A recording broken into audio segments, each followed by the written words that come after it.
அந்த மனிதனுடைய வாழ்க்கையை படிச்சா அவ்வளவு ஒரு இன்ஸ்பிரேஷனா இருக்கு. ஒன்றும் இல்லை, ஒவ்வொரு தடவையும் சாப்பாட்டுக்காக போய் வரிசையில் நிற்கிறப்ப அவனை யாரும் கண்டுக்க மாட்டாங்க. சாப்பாடை கொடுப்பாங்க, வந்துடுவாங்க, இவனு சாப்பிடுவான். வீட்டுக்கு வந்து பார்த்தா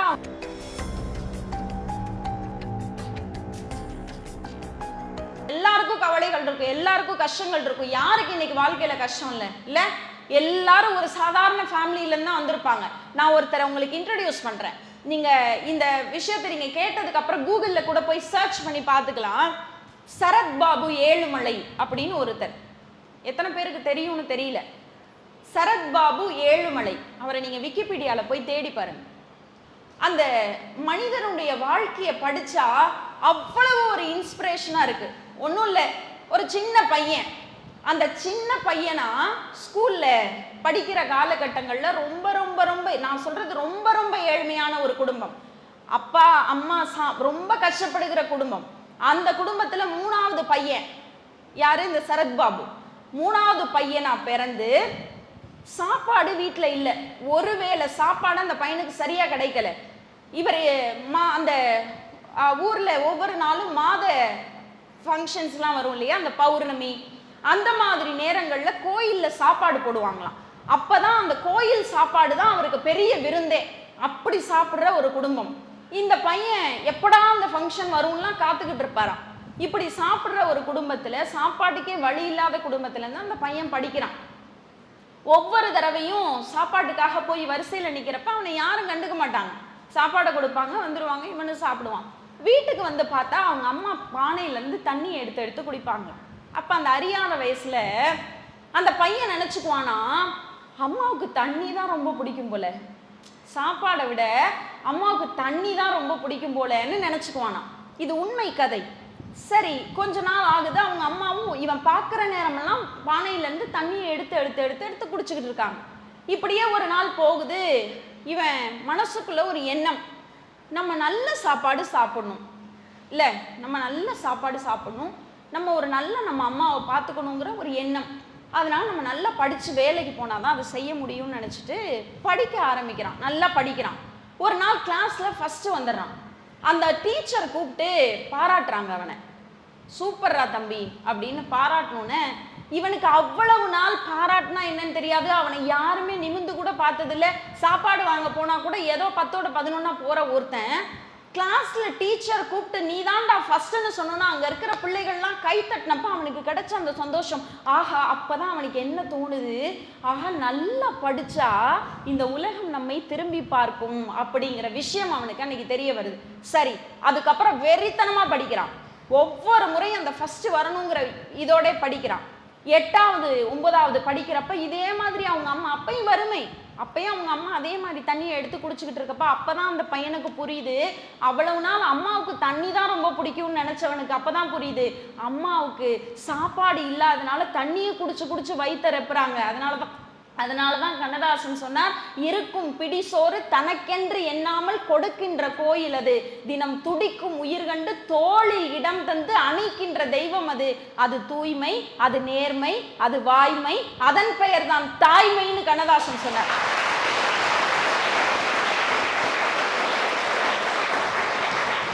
அந்த தாயினுடைய வழி அன்றைக்கு அவனுக்கு புரிய ஆரம்பிக்கிறது. வெறித்தனத்தோட படிக்கிறான். எப்படியாவது ஜெயிக்கணும்டா, எங்க அம்மாவுக்கு ஒரு நல்ல சாப்பாடு வாங்கி கொடுக்கணும், மாச சம்பளத்தை எங்க அம்மா கையில கொண்டு வந்து கொடுக்கணும் அப்படிங்கிற வெறி அவனுக்குள்ளே வருகிறது. நல்லா படிக்கிறான், நல்ல மார்க் வாங்குறான்.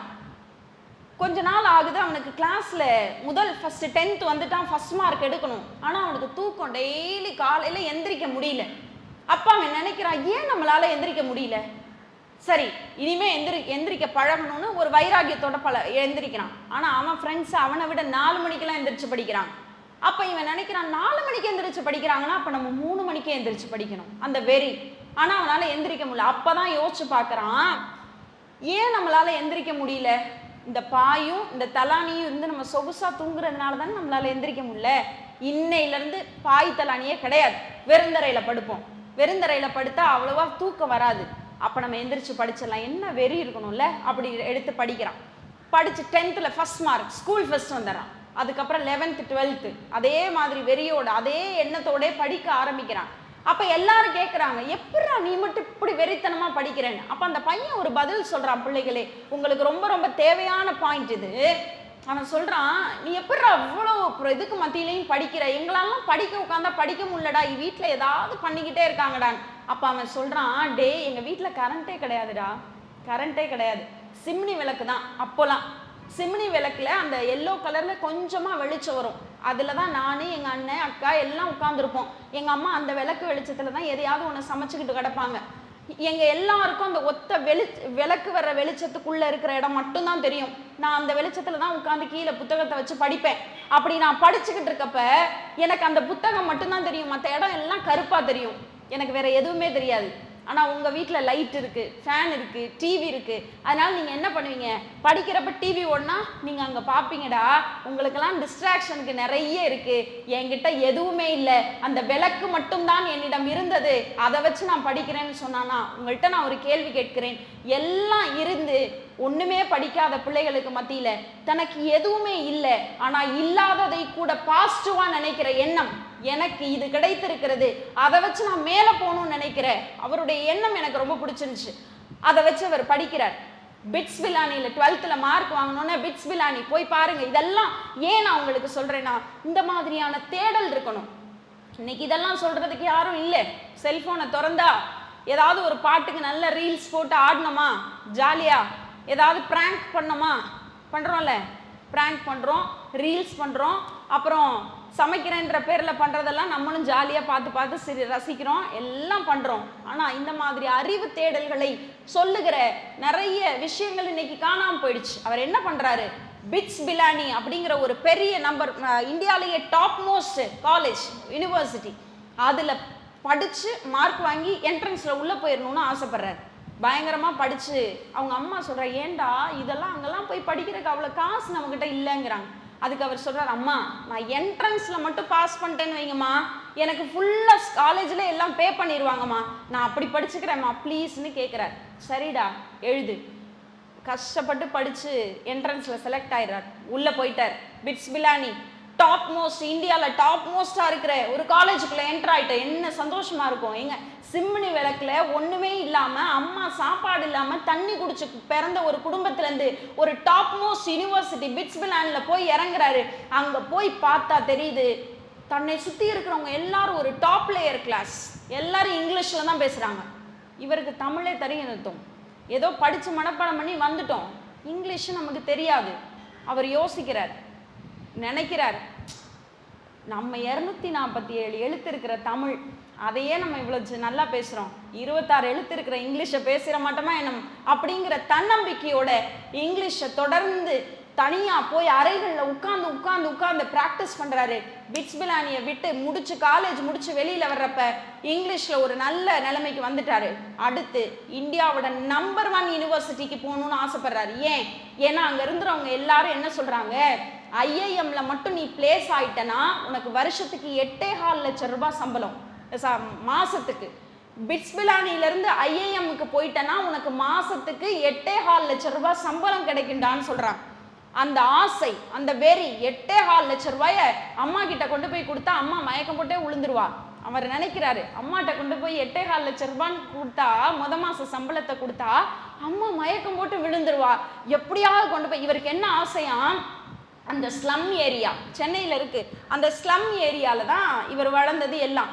அப்படிப்பட்ட ஒரு குடிசை வீட்டுக்கு முன்னாடி 8.25 லட்சம் ரூபாயில மாச சம்பளமா அம்மாவுக்கு கொஞ்சத்தை கொடுத்துட்டு ஒரு கார் வாங்கி வீட்டுக்கு வாசல்ல இவர் கனவு இன்னும் போகலை, கனவு ஒரு கார் வாங்கி நிப்பாட்டிடணும். அப்படியே வரிசையா ஒவ்வொரு மாசமும் ஒவ்வொரு காரா வாங்கி அந்த தெரு ஃபுல்லா நிப்பாட்டிட்டு வருஷம் முடிகிற இடத்துல அந்த ஒரு காரை மட்டும் வச்சுக்கிட்டு எல்லா காரையும் வித்து அந்த காசு மூலமா அம்மாவுக்கு ஒரு பெரிய பில்டிங் என்ன கனவு பாருங்க. அதாவது அந்த கனவு என்பது ரொம்ப சாதாரணம். நீங்க அடிப்படையிலேயே தரையில நின்று வானத்தை பார்த்தா, தரையிலிருந்து இப்படி நிமிர்ந்து பார்த்தீங்கன்னு வச்சுக்கோங்களேன், குடிசைகளாக தெரியும், மாளிகைகளாக தெரியும்.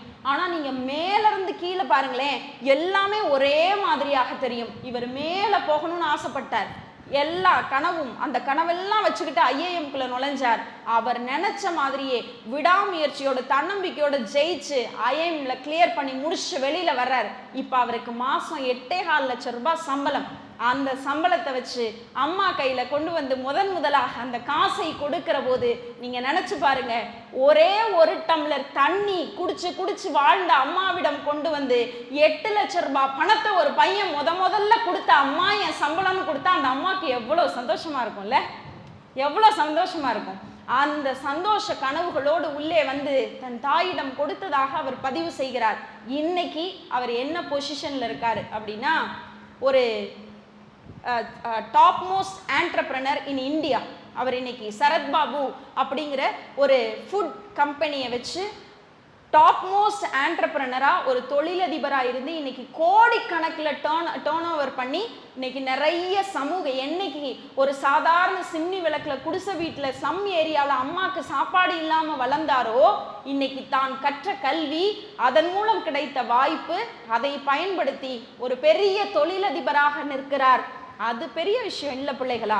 அவர் தொழிலதிபராக நிற்பதோடு சமூக சேவகராகவும் இன்றைக்கு படிக்கிற பிள்ளைகளுக்கு உதவி செய்து கொண்டிருக்கிறார்.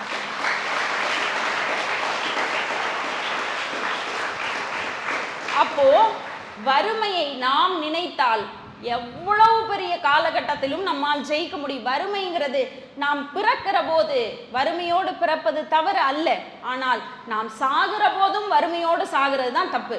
அப்ப உங்களுடைய வாழ்க்கையை மாற்றக்கூடியது எது அப்படிங்கிற சிந்தனை உங்களுக்குள்ள நிச்சயமாக வந்து சேரணும். எல்லாத்தையும் மாற்ற முடியும். சரத்பாபு அவர்களுக்கு வீட்டில் எந்த அடிப்படை வசதியும் இல்லை, ஆனால் இன்னைக்கு நமக்கு எல்லா அடிப்படை வசதிகளும் வந்திருக்கிறது. அப்ப அதை வைத்து கொண்டு நீங்க எந்த அளவுக்கு நல்லா இருக்கணும் அப்படிங்கிறத யோசிச்சு பாருங்க. நிறைய கற்பனைகள் இந்த பள்ளி காலத்தில் உங்களுக்கு நிறைய டிஸ்ட்ராக்ஷன்ஸ் வரும், நான் இல்லைன்னு சொல்லலை. ஏன்னால் குழந்தை பருவம், விளையாட்டு பருவம், எது நல்லது எது கெட்டது எதுவுமே தெரியாது. நம்ம எல்லாரும் என்ன கிடைக்குதோ அதை ஆசைப்பட்டு எடுத்துக்கிட்டு போயிட்டே இருப்போம். எல்லாருக்கும் மனசுல ஏதாவது ஒரு கவலை இருக்கும்ல, என்ன கவலை? மிஞ்சி போனா இந்த வயசுக்கு என்ன கவலை இருக்கும்? சே, நான் இன்னும் நல்லா ஒரு பெரிய பணக்காரங்க வீட்டில் பிறந்திருக்கலாம் நினைப்போம்ல. அந்த மாதிரி ட்ரெஸ் போட்டால் நல்லா இருக்கும்ல, நம்ம இப்படி இருந்தால் நல்லா இருக்கும்ல, அப்படி இருந்தால் நல்லா இருக்கும்ல அப்படின்னு நினைக்கிறோம்ல. அப்படிதான் நினைப்போம். சரி, அப்படிலாம் நினைக்கிறவங்களுக்கு மத்தியில ஒரு நல்ல இடத்துக்கு நாம போகிறதுக்கு முன்னாடி நாம் இருந்த இடத்தை எல்லாம் மாற்றணும். அதை மாற்றி நம்ம உயர்ந்த இடத்துக்கு போகணும். அதுதான் சந்தோஷம். நீங்க நல்லா ஆரம்பத்திலேருந்தே ஒரு நல்ல வாழ்க்கை, நல்ல உங்களுக்கு எல்லாமே கிடைச்சிருச்சுன்னு வைங்களேன், வாழ்க்கையில ருசி இருக்காது. வாழ்க்கையில சந்தோஷம் என்பது நமக்கு அப்படியே ஒவ்வொரு நொடியும் நொடிக்கு நொடி நமக்கு கிடைக்கிற போது தான் அது மகிழ்ச்சி. நம்ம கஷ்டப்பட்டு உழைச்சு நீங்க ஒரு பெரிய போராட்டத்துக்கு பின்னால் ஒரு வெற்றி கிடைக்கிற போது, சினிமாலே பாருங்களேன், சாதாரண படம் போயிட்டு இருக்கிறப்ப நமக்கு பெருசா தெரியாது, ஆனா ஹீரோ கஷ்டப்பட்டு அடிச்சு துவம்சம் பண்ணி மேல வந்து அப்படி ஜெயிச்சு நிக்கிறப்ப நமக்கு எப்படி இருக்கு? அப்படி இருக்கணும் நம்ம வாழ்க்கை. எல்லாத்தையும் துவம்சம் பண்ணிட்டு நம்ம மேல வர்றதுக்காக நமக்கு இருக்கிற எல்லா நெகட்டிவ்ஸையும் கீழே தள்ளிட்டு மேல வருகிற போதுதான் அது வெற்றியாக மாற முடியும். அதனால எனக்கு இந்த கஷ்டம் இருக்கு, என்னால படிக்க முடியல, என்னால வேலை, எங்க அம்மா அப்பா வீட்டுல சண்டை போடுறாங்க, எனக்கு எங்க அம்மா அப்பா பேச மாட்டேங்கிறாங்க, எனக்கு ஸ்கூலுக்கு வர பிடிக்கல, அப்படி நிறைய காரணங்களை சொல்கிற பிள்ளைகள் இன்னைக்கு நிறைய பேர் இருக்காங்க. ஆனால் காரணங்கள் சொல்வதை நிறுத்திவிட்டு உங்களுடைய காரியங்களிலே ஊன்றி படிக்கிற போதுதான் நம்மளால ஜெயிக்க முடியும். ஒரு விவசாயி இருந்தார். இந்த விவசாயிக்கு எப்பயுமே என்ன ஒரு குறைனா, கடவுள் மேல எப்ப பாரு குறைப்பட்டுக்கிட்டேன், ஏன் சாமி உனக்கு ஒண்ணுமே தெரில, நான் எவ்வளவு கஷ்டப்பட்டு விவசாயம் பண்றேன், ஆனா விவசாயம் பண்றப்பெல்லாம் ஏதாவது ஒன்று ஆகி மழை வந்துடுது, வெயில் அடிக்குது, வெயில் அடிக்கணும்னு நினைக்கிறப்ப மழை பெய்யுது, மழை வரணும்னு நினைக்கிறப்ப வெயில் அடிக்குது, இப்படியே ஆகிட்டு இருக்கே சாமி அப்படின்னு இவர் புலம்பிக்கிட்டே இருக்கார். கடவுள் ஒரு நாள் பார்த்தாரு, என்னடா இவன் கொடுத்த வாழ்க்கை இப்படி புலம்புறான்ட்டு நேரில் வந்து நிற்கிறார். நம்ம வாழ்க்கையிலையும் கடவுள் முன்னாடி வந்து நேரில் என்ன நமக்கு எப்படி இருக்கும்ல? என்ன கேட்பீங்க? யாராவது சொல்லுங்களேன், கடவுள் முன்னாடி வந்து என்ன கேட்பீங்க? என்னப்பா தம்பி சொல்லுமா, கடவுள் முன்னாடி வந்து என்ன கேட்பேன்?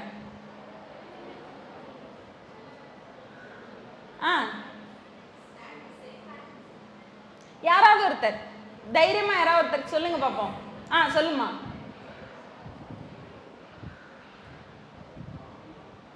சத்தமா புரியல. கல்விதான் உங்களுக்கு கையில கிடைச்சிருச்சே, ஏதோ ஒரு வரம் அப்படி கேட்டா என்ன கேட்பீங்க? ஆகணும், பணக்காரன் ஆகணும். சூப்பர்.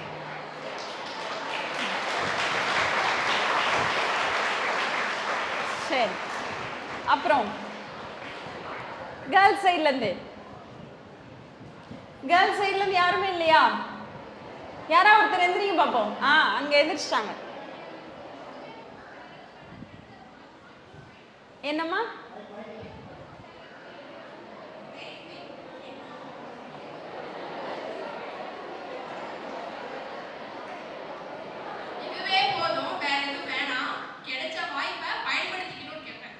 கிடைச்ச வாய்ப்பு. Very good. சூப்பர். இப்ப இந்த 2 பேர் கேட்டதுலயுமே எந்த இதுவும் இல்ல. அந்த பையன் கேட்ட விஷயம் நல்ல கல்வி வேணும்.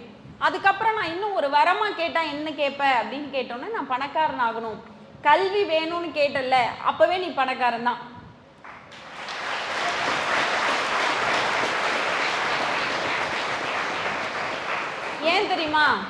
ஏன் தெரியுமா? இப்போ நான் பிறக்கிறேன்னு வச்சுக்கோங்க, நீங்கள்லாம் பிறந்தீங்க. பிறக்கிறப்ப நீங்கள் யார் இந்த உலகத்தில்? உங்களுக்கு பேர் இருந்துச்சா? அதுக்கப்புறம் தானே பேர் வச்சாங்க.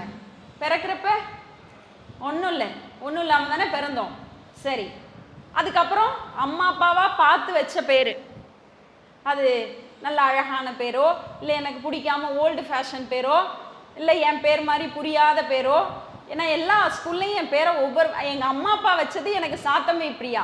ஆனால் நான் போகிற ஒவ்வொரு ஸ்கூல்லையும் எனக்கு ஒரு பேர் வைப்பாங்க, வித்தியாசமாக. அந்த மாதிரி பேர்லாம் ஒவ்வொரு புது பேர். இதெல்லாம் யார் வைக்கிறது? நமக்கு நம்ம அம்மா அப்பா வைக்கிறது. சரி, ஆனால் நீங்கள் இப்படி யோசிச்சு பாருங்க, நம்ம இந்த உலகத்தை விட்டு போகிறப்ப, இப்போ நான் இறந்து போகிறேன்னு வச்சுக்கோங்க, போகும்போது என் பேர் சாத்தமை பிரியாங்கிறது இந்த உலகத்தில் எனக்கு என்னுடைய தாயும் தந்தையும் கொடுத்தது, அது அழியாது. ஆனால் அந்த பேரை ஒரு 50 பேருக்கு தெரிஞ்சிச்சுன்னா என் வாழ்க்கை ஓரளவு சரியான வாழ்க்கைன்னு அர்த்தம். நீங்கள் இறக்குற போது, இல்லை நான் இறக்குற போது நம்மை விட்டு எல்லாமே போயிடும். ஆனால் நான் இறந்த பிறகும் கூட என்னோடு கூட நிற்பது என்ன தெரியுமா? என் பேருக்கு பின்னாடி இருக்கிற என்னுடைய படிப்பு. அதை யாராலையும் எடுக்க முடியாது. டாக்டர் சாத்தமை பிரியான்னு நான் செத்து போனா கூட என் உலகம் என்னுடைய பிள்ளைகளுக்கு அப்புறம். அப்ப என்னுடைய பிள்ளைகளுக்கு பிறகும் கூட, என்னுடைய தலைமுறைக்கு பிறகும் கூட என் பெயரை நினைத்தால் என் பெயருக்கு பின்னால் கடைசி வரைக்கும் நிற்பது என்னுடைய கல்வி மட்டும்தான்.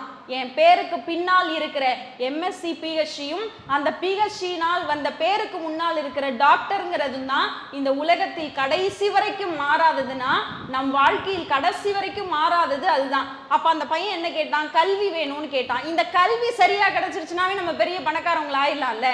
சரி, ரெண்டாவது அந்த பொண்ணு சொன்ன வார்த்தை, எப்பயுமே பாய்ஸை விட கேர்ள்ஸ் கொஞ்சம் கிளவர் இல்லை, ஜாஸ்தி ஸ்மார்ட். ஏன்னா பசங்க விட்டு கொடுத்தே பழகிட்டாங்க. ஏன்னா இப்போ அந்த பொண்ணு என்ன கேட்டுச்சு? கிடைச்ச வாய்ப்பை சரியாக பயன்படுத்திக்கணும். இந்த பையன் என்ன கேட்டான்?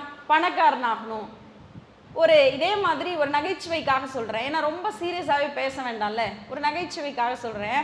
ஒருத்தர் கேட்டாரா, ஒரு டீச்சர் கிளாஸ் ரூமில் கேட்குறாரு ஒரு பையனை எழுப்பி, தம்பி உனக்கு வருங்காலத்தில் என்னவாகணும்? சார், நான் நல்லா சம்பாரிச்சு ஒரு 2 லட்சம் சம்பாதிக்கணும், என்னை சுற்றி ஒரு 4 கார் இருக்கணும், நான் கூப்பிட்டா 4 வேலையாளுங்க வந்து நிற்கணும், எனக்கு எல்லாம் கிடைக்கணும். ஒரு பொண்ணு எந்திரிச்சிச்சு, உனக்கு என்னம்மா ஆசை? நான் அந்த பையனோட ஒய்ஃப் ஆகணும்னுச்சான். முடிஞ்சுல, அவ்வளோதான். வாழ்க்கை சிம்பிள். அவன் நல்லா இருந்துட்டானா, அவன் ஒரு பெரிய கனவுகள் அடைஞ்சு ஒரு நல்ல இடத்துக்கு போனதுக்கு அப்புறம் நான் நல்லா இருக்கணும், நானும் ஜெயிக்கணும்னு சொன்னேன், நான் அவனோட ஒய்ஃபா இருந்தா நான் ஜாலியா அதெல்லாம் அனுபவிச்சுப்பேன்ல. சும்மா ஒரு நகைச்சுவைக்காக சொன்னது. அந்த மாதிரி இருக்கிற சூழ்நிலையில சரி, இப்ப நம்ம இப்ப இங்க உள்ள வருவோம். இப்ப இந்த மாதிரி ஒவ்வொருத்தரும் கடவுள் முன்னாடி வந்து கேட்டா ஒவ்வொன்றும் சொல்றோம். சரி, இப்ப இந்த புலம்பிக்கிட்டே இருக்கிற விவசாயி முன்னாடி வந்து கடவுள் நிற்கிறார். கடவுள் நின்று என்ன கேட்குறாரு? என்ன உனக்கு பிரச்சனை? சாமி இங்கே பார், நான் வெயில் அடிக்கணும்னு நினைக்கிறப்ப மழை பெய்யுது, உனக்கு வந்து இயற்கையை ஒழுங்காகவே வச்சுக்க தெரில சாமி. யாருக்கு? கடவுளுக்கு. உனக்கு வச்சுக்க தெரில. சரிடா, எனக்கு தான் வச்சுக்க தெரில. சரி, எனக்கு என்ன பண்ணலாம்னு சொல்லு. ஒன்றும் இல்லை சாமி, இந்த உலகத்தை ஒரு நாள் நீ ஏன் கண்ட்ரோலில் விடு, நான் வச்சுக்கிறேன் அப்படின்னோடனே கடவுள் அதெல்லாம் கொடுக்க முடியாது, ஃபுல்லாலாம் கொடுக்க முடியாது. வேணா நீ புலம்புறதுக்காக என்ன பண்ணுறேன், ஒரு பார்ட், ஒரு ஏக்கரை மட்டும் உங்ககிட்ட கொடுக்குறேன். அந்த இடத்துல மட்டும் உன் கண்ட்ரோல். நீ மழை பெய்யுன்னு சொன்னால் பெய்யும், வெயில் அடிக்குன்னு சொன்னால் அடிக்கும், காற்றுல நிறுத்துனா நிறுத்தும், எல்லாம் பண்ணும். சரியா?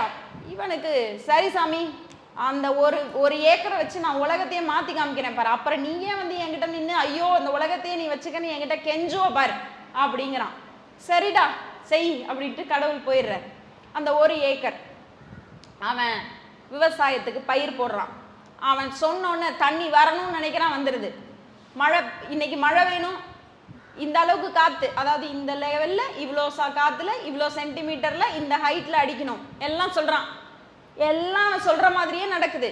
சுற்றி இருக்கிற வயக்காரவங்கலாம் இவன் வயல் மட்டும் எப்பட்றா இவ்வளோ நல்லா இருக்குது, இவனுக்கு மட்டும் எல்லாம், இவங்க வயலில் பூச்சி அடிக்குது, மண் வருது, எல்லாம் ஆகுது, மழை பெஞ்சா அவங்க, ஆனால் இவனோடது மட்டும் எதுவுமே ஆகலை. ஒரு 6 மாதம் ஆகுது. இவன் எல்லாம் நினச்சது எல்லாம் பண்ணி பண்ணி பண்ணி நல்லா கதிர் முத்தி வந்து நிற்கிது, நல்லா வளர்ந்துருச்சு அறுவடைக்கு. இவனுக்கு பெரிய மமதை, ஜெயிச்சிட்டோண்டா, அங்கே பார் பச்சை பசேன்னு, பக்கத்தில் இருக்கிறவனோடதெல்லாம் பூச்சி அரிச்சு போய் எப்படி கிடக்கு, என்னோடது அப்படியே பச்சை பசேன்னு தலைஞ்சு நிற்கிது. இப்போ இந்த கடவுளை கூப்பிட்டு காமிக்கணும், பாரு சாமி ஒழுங்காக அந்தந்த நேரத்துக்கு அதை கொடுத்தா தான் சரியாக இருக்கும், இந்த சாமிக்கு ஒரு இதை போட்டு கொடுக்கணும் அப்படின்னு இவன் நினச்சிக்கிட்டு இருக்கான். நாள் என்ன பண்ணுறான், ஊரில் இருக்கிறவங்க எல்லாட்டையும் போய் சொல்கிறான், நாளைக்கு என் வயலில் அறுவடை நடக்குது, எல்லாரும் என்னை வந்து பாருங்கள் நான் எப்படி அறுவடை பண்ணியிருக்கேன்னு இவன் சொல்லிட்டு வந்துடுறான். இப்போ வயலில் போய் கதிரை இப்படி எடுத்து பார்க்குறான். அவனுக்கு பெரிய அது எடுத்து பார்த்து இப்படி அந்த இது பண்ணிட்டு ஊதுனா ஹஸ்க்கு வரும் இல்லையா, அரிசி நெல் ஊதுறான், உமி மாதிரி எல்லாம் பறந்து போயிடுது. பால் பிடிச்சி நிற்க வேண்டிய அந்த நெல்மணி எதுவுமே இல்லை, பறந்து போயிடுது. சரி, எங்கேயோ ஒரு இடத்துல அப்படிதான் இருக்கும் அப்படின்னு மனசை தேத்திக்கிட்டு இன்னொரு இடத்துல போய் பறிச்சு அதே மாதிரி பார்க்குறாரு, அங்கேயும் இல்லை. இப்படி அவர் போட்ட ஒரு ஏக்கர் இடத்துலையும் போய் போய் எல்லாத்தையும் பறிச்சு பறிச்சு பார்க்குறாரு, எதுலையுமே இல்லை. மறுபடியும் புலம்ப ஆரம்பிச்சிட்டான். இங்கே பாரு சாமி, நீ என்ன ஏமாத்திட்ட, இங்கே வா முன்னாடி. கடவுள் வந்து நிற்கிறார். என்னடா தம்பி சொல்லு, இங்கே பாரு நீ என்ன ஏமாத்திட்ட. ஏண்டா நான் என்னடா உன்னை ஏமாத்துறேன், நீ தானடா எல்லாம் பார்த்துக்கிறேன்னு சொன்னேன், சத்தியமாக நான் உன் இதில் எதுவுமே பண்ணலடா. இல்லை இல்லை நீ தான் என்னை ஏமாத்திட்டேன். அட நான் ஒன்றுமே பண்ணலடா, நீ உன் கண்ட்ரோலில் தான் எல்லாமே இருந்துச்சு, நான் ஒன்றுமே பண்ணல. இவன் நீ ஏதோ பண்ணி தான் என் இதில் கது வராமல் பண்ணிட்ட அப்படின்னோடனே கடவுள் என்ன சொல்கிறாரு, இந்த பக்கத்தில் ஒரு வயல் இருக்கு பாரு, அங்கே போ, அங்கே நிறைய பூச்சி அரிச்சு தான் இருக்கும், ஆனால் கொஞ்சம் எங்கே காய்ச்சிருக்கோ அந்த நெல்மணி வந்திருக்கோ அதை பறிச்சுவான். போகிறான், போய் பறிக்கிறான், பறித்து இப்படி ஊதி பார்க்குறான், அரிசி. இவனுக்கு கோபம் ஆத்திரம் பொங்கிக்கிட்டு வருது. நான் எல்லாம் கொடுத்து எல்லாம் பண்ணி வச்சேன், எனக்கிட்ட எதுவுமே இல்லை, ஊதி உமியாக போயிருச்சு, எப்படி இவங்களோடது மட்டும் எப்படி இருக்கு, சாமி கிட்ட என்ன சாமி இது. அப்போ கடவுள் ஒரு நிமிஷம் பொறுமையாடுறா அப்படின்னு சொல்லி கடவுள் ஒரு பாடத்தை அவனிடம் சொல்கிறார்.